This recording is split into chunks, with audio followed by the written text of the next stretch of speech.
एक दिवस असा येईल, उद्धव ठाकरे रात्री 2 वाजता फॅमिलीला घेऊन देश सोडतील. रामदास कदमांचं खळबळजनक विधान. महाराष्ट्र विधानसभा निवडणुकीत महायुतीने जोरदार मुसंडी मारली तर महाविकास आघाडीला मोठा फटका बसला आहे आणि विधानसभेच्या पराभवानंतर शिवसेना ठाकरे गट महाविकास आघाडीपासून वेगळा होणार अशा चर्चा राजकीय वर्तुळात रंगलेल्या आहेत. आणि त्यातच आता शिवसेना शिंदे गटाचे नेते रामदास कदम यांनी ठाकरे गटाचे प्रमुख उद्धव ठाकरे यांच्यावर सडकून टीका केली आहे. आणि एक दिवस असा येईल की उद्धव ठाकरे रात्री 2 वाजता फॅमिलीला घेऊन देश सोडतील, असे खळबळजनक वक्तव्य रामदास कदम यांनी केलेलं आहे. आणि आज रामदास कदम यांनी शिर्डी येथे साईबाबांचे सहकुटुंब दर्शन घेतलं. त्यानंतर माध्यमांशी संवाद साधताना त्यांनी विविध विषयांवर भाष्य केलं. रामदास कदम म्हणाले की मी साईंचा भक्त आणि सेवक आहे. साईबाबा मला नेहमी बोलवतात. विधानसभा निवडणुका काही दिवसांपूर्वी पार पडल्या.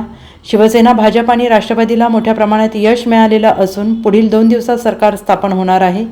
साईबाबांनी चांगला कौल महायुतीला दिलेला आहे. एकनाथ शिंदे यांनी 2.5 वर्षात घेतलेले निर्णय जनतेपर्यंत पोहोचले आणि ज्या पद्धतीने 2.5 वर्षात लोकाभिमुख निर्णय महायुती सरकारने घेतले त्याच पद्धतीने चांगले निर्णय महाराष्ट्रात येऊ देत, असे साकडे मी साईंना घातलेला आहे. पंतप्रधान मोदी आणि अमित शहा यांच्या नेतृत्वाखाली महाराष्ट्रात कोट्यवधीचा निधी येईल आणि अपेक्षेपेक्षा जास्त विकास महाराष्ट्राचा होईल, असा विश्वास त्यांनी यावेळी व्यक्त केला आहे. चरणी आपण आज आला आहात, साहेबांचं दर्शन मनवावे घेतलं, सहकुटुंब आपण आहात, काय साईंच्या चरणी प्रार्थना केली आहे आणि साईंना काय साकडे घातले? साईबाबांकडे मागील 52 वर्षापासून मी सतत येतोय आणि बाबा मला सातत्यानं बोलवतात. एक वैशिष्ट्य आहे, मी बाबांचा भक्त आहे, बाबांचा सेवक आहे.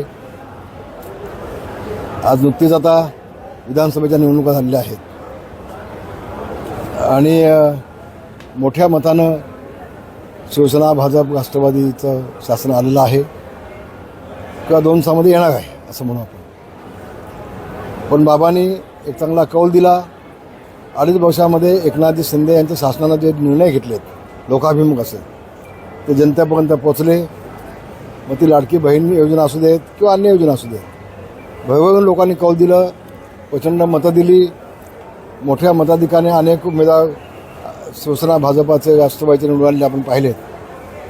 आणि म्हणून बाबांना एवढंच आकडा आहे, जसे 2.5 वर्षामध्ये लोकाभिमुख असे निर्णय लागले, तसे पुन्हा एकदा चांगले निर्णय महाराष्ट्रामध्ये होऊ देत.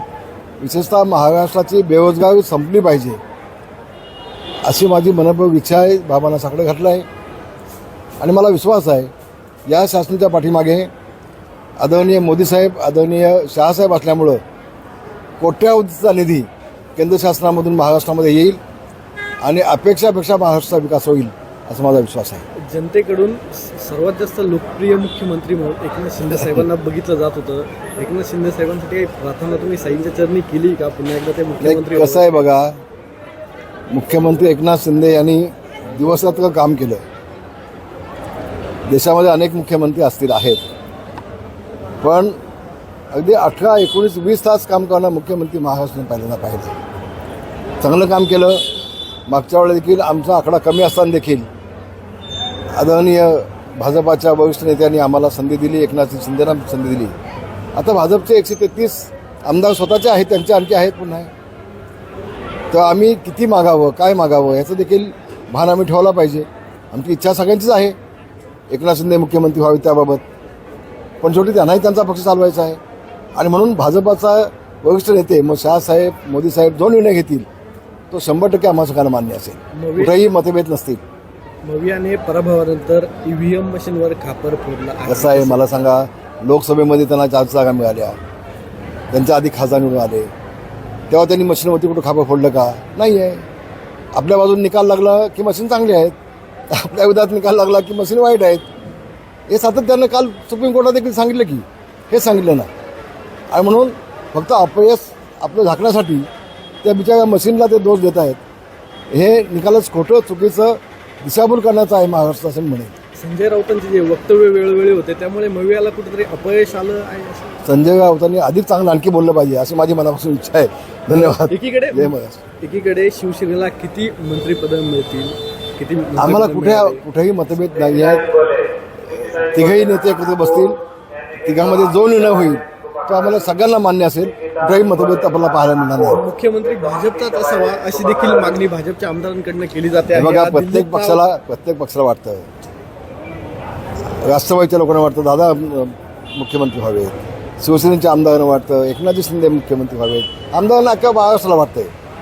तसंच आज भाजपाचे 133चा आकडा केल्यानंतर त्यांनाही वाटतं ना आमचा मुख्यमंत्री झाला पाहिजे. त्यात तर चूक आहे. आता 62 निर्णय घेतील तर सगळ्यांना मान्य असेल. शेवटचा प्रश्न, ठाकरे गट स्थानिक निवडणुका स्वतंत्र लढवण्याची पक्षातीलच नेते मागणी करत आहेत. तुम्हाला मी सांगू का पुढचं भविष्य? एक दिवस असा येईल की उद्धव ठाकरे रात्री 2 वाजता आपल्या फॅमिलीला घेऊन गपचूप संबंध देश सोडून जातील. लिहून ठेवा आज तुमच्या शब्द माझे. बाळासाहेबांशी त्यांनी जो बेमानी केली, शिवसेना प्रमुखांच्या वाटेत खंजीर बसलाय, त्यांनी पाप केलंय, ते पापाच्या पायशी त्यांना भोगावंच लागेल. Bureau report SBN Marathi Shirdi.